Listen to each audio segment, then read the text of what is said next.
Hey guys, it's me, Wild Neptune.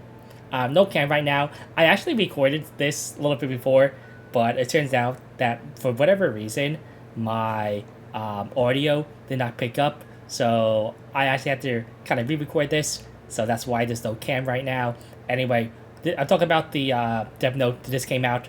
If you want to see more videos like this, like, comment, subscribe, and so on. Anyway, let's go. Okay, like I said, I did record this, so I have seen basically all of the notes already. So that means I can just give you guys more of a summary on what they are saying about it, so I don't keep you here for too long. So anyway, they want to thank us for sticking with the game, and that they want to discuss things like PvP, events, and so on. So also give us a transparent look at what's coming soon.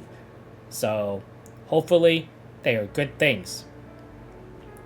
So let's talk about here about how they balanced the revelation based on the player feedback. They talk more about that down below, so when we get to that, I'll talk about it more.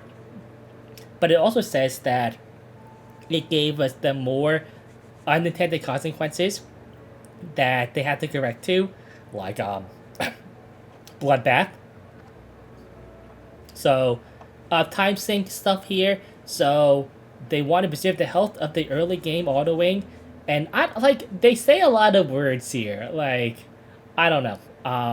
But a big thing here is Ember Track. So here, it's that they say that they want the game to have the main character and Chaku move around where we can see them interact, and that's important. The most important to me, being able to use my bikini skin that I spent 2,000 gems on to be visible in Embitrek, right? 100%, I think that should be a priority that they change in the game. It would make my gameplay experience much, much better. Anyway, basically what to say here is that in normal mode, you only have to do the last floor after you complete it, which I think is really, really good. At least that's what I believe it says here based on what I read. In that hard mode, you just do normally. So just do 42 normal and do the hard mode. You know what? That's really, really good. I think players would greatly appreciate this. Now, will some players ask for even more? Of course they will, right? This is one of those things where I think that players, they kind of have to be happy here, right? This is a very, very good middle ground. Actually better than what I thought they would do with this, as long as I'm reading what they say, like, correctly. Like translation errors, things like that, but it seems pretty good. Unit Boss and Anything Echoes X5 Battle. Really great, because man, these things do take a long time. So here to talk about monetization and the shop, I don't know, like whenever I see stuff like this, it's like I personally think that the shop is not that bad. Um, it's not really intrusive, and I don't feel the need to buy a whole lot. Yes, like people complain about gold lattice and stuff like that, but I'll be honest, I haven't really bought that many in the shop overall. Maybe because I come from like games stuff like that where I kind of am used to having a shortage on skill up points, and that I just know that you are not meant to skill up every single character, at least SSR, right? That you have in the game, and that may be like a foreign thing to some players who are playing this game, but I don't know, right? When I see things like it says here, like cheap daily stamina packs and stuff like that, yes, players like, oh yes, great. Now maybe I can like save more of this stuff for the 2x event and get even more bang for my buck later on. And I'm thinking, oh my god, now I have to spend another $2 a day on this game. I understand that because of the shop and the way it was, that they had to find more ways to make money. Um, Like, I think anybody who looked at the shop objectively could have told you that.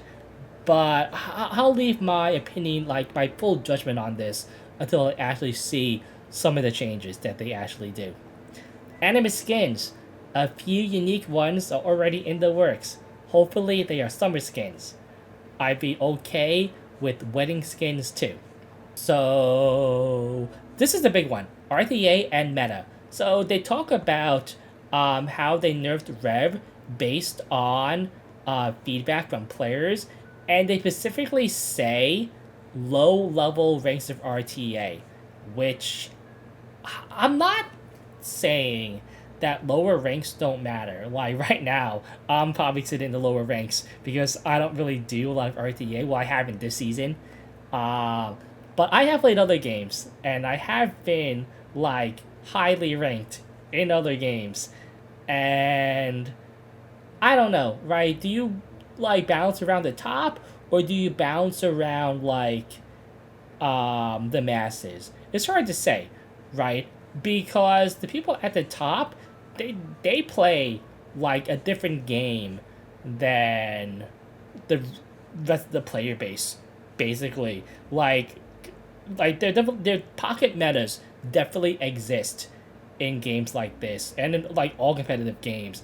There are like pocket metas where things at certain levels just don't work that work at like other levels. So definitely really hard to do. Definitely a hard question to answer.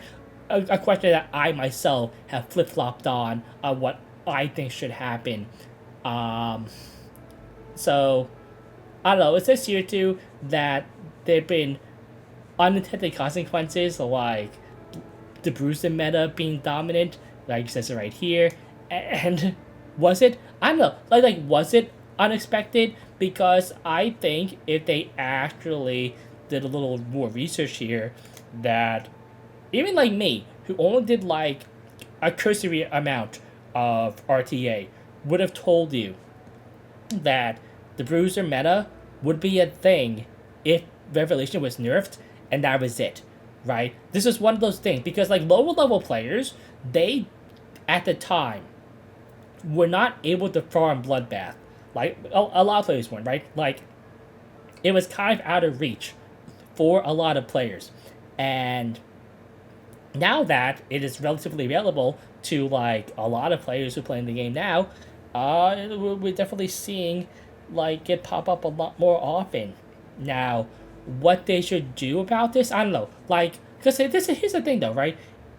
Even with full bloodbath and Revelation nerfed, if I am like in a draft and I'm finding like a double Revelation team, and my hold is on bloodbath, sometimes it is really hard for me to live. Like I barely live, right? And because like one thing is that I personally do not use Lighthouse right now. I kind of feel that in the current meta, Lighthouse is not like the greatest overall. I highly prefer stuff like say Gigabyte and stuff like that at the moment. But like Lighthouse would definitely make it a lot better. But that's the thing though, where now you are okay. It's like you need like if you need like specific units to okay, I'm finding like a Rev team, so I have to like put on now my Bloodpath like Lighthouse unit to fight this particular team. You know, oh now I'm finding a Bruiser team. Okay, now I have to use like my like anti Bruiser like I don't know Gigabyte or like Fortissimo type like units, right? It kind of just like really bloated in the number of like units and show combos you have to have because already people are for right or wrong, right, whose fault it is, like the lattice and investment issues at the moment, and I kind of feel like some of this stuff in PvP where you have to have more like specific like shell and unit combinations to maybe fight certain things, it could be overwhelming. So long term, it says they want PvP to feel dynamic and rewarding at every level. I feel like this is just not possible to do. I don't know, right? It is really, really hard to have a ladder competitive type game just to feel good at every single level, especially when you can play this. I don't know, like I guess like auto chess type games. Um, it is like say like auto battlers because of the nature of those games. I will say that at almost every level of ladder, um, the games do feel kind of fun, right? And I have been king rank, right, in auto chess, so I've definitely like been up the ranks in it and stuff like that. And yeah, like, but besides that, I don't know. It's like in Hearthstone, when I play that on ladder, um, it's just like the same, right? It's like net like I haven't played in like a little while now, but a little recently, you just kind of play like I guess meta decks the whole time through. It's just that as they get closer and closer to Legend, people just play the decks like a little bit better, right? In Yu-Gi-Oh, right? Like after you reach a certain rank, whatever the floor is, you just start playing like the meta decks. People just start playing them like a little bit better, right? Um, Eventually, that's gonna happen here. That people will be playing like the meta units. It's just that people's gear and play will just get like a little bit better. Like so, I don't know, right? We'll have to see. Okay, so this is a big thing here. Something I did not expect. It is module forge. So it does say that it will occur about once a month, and that changes for this will be released soon. So basically is a gear crafting system. So this right up here, I assume is going to be a currency for the event. We choose your set. Looks like the set here will be every single set that is not an Inferno set. Choose your main stat and your subs. You can lock in your subs, so and then re-roll the other ones, and that it'll cost a certain amount of currency. It looks like to reconfigure it, and yeah, so basically a perfect piece of gear that you want once a month. It also has two pieces here, right? So wait, so maybe you can choose like one left side and one right side piece, maybe two pieces of gear a month. I don't know. Again, this is just kind of a preview, like a concept, I would say. I don't even know if this is like actually in game or just like an image that they made to look like it's in game. So like you don't know, like we don't know that. So this is something I said that I'm surprised they are releasing this so early. This is something I would have expected like in 6 more months, right? So yeah, like now are people gonna complain? Oh, it's like no Inferno sets. Yeah, like yes, like they are, but at the same time, I think this is a very very good thing overall. That the at least for the players, right? So Inferno Renkigutsuku. So it says here they're releasing 2 new characters to help crush Renkigutsu. I don't know how I feel about it. Well, let me think about this. First of all, Renkigutsuku, for the most part, yes, it is really, really difficult still overall, but I do kind of feel like it's more or less been, like, solved, I guess, and that you can even do it with, like, a relatively free-to-play, like, unit-type account. Now, are your clears fast? No, they're not, right? But it is durable. That being said, it is still kind of a crappy boss, and I, yes, I think it's perfectly fine that they released units that are really good at Renkigutsu. That's perfectly okay too. I much have these units rather be things that like fight against like certain PvP type things. I, I don't know. Like, do I think that they're reserving LDs for PvP now, and that these ones here are more for PvE? I don't know. It says they want them to be also usable in PvP and other things also. So we'll have to see. I don't know. We'll have to see what these kits are before we make really any judgments on them. They look kind of okay, I guess. So we'll have to see. This is about Dreamscape, and that next time it comes around, they'll have a fixed reward option that will not involve RNG. I don't know, like, we'll have to see what this is. I thought Dreamscape overall was pretty good. Yes, I had problems with it. Some of which I like, and after I've done the whole thing and made the video, some of my opinions have changed about it. I think next time it comes around and we see what the changes are, I'll make another video on it and get more opinions on it and others, blah blah blah. But okay, yeah. So they do want to kind of make fine tuning to one of the bigger events that they have, which I think is perfectly fine, right? Okay. So also to be a global launch celebration. Hopefully this means a lot of free stuff. Usually that's what the guys means. And okay, so blah blah blah. Then we'll talk. Okay. So yeah, this is all well and good. Now what it means for the game, I do not know. Now, one thing they did not talk about are lattices and reset events. And for me personally here, so lattices, I kind of understand like the squeeze, especially if we have to build like specific units to do specific things.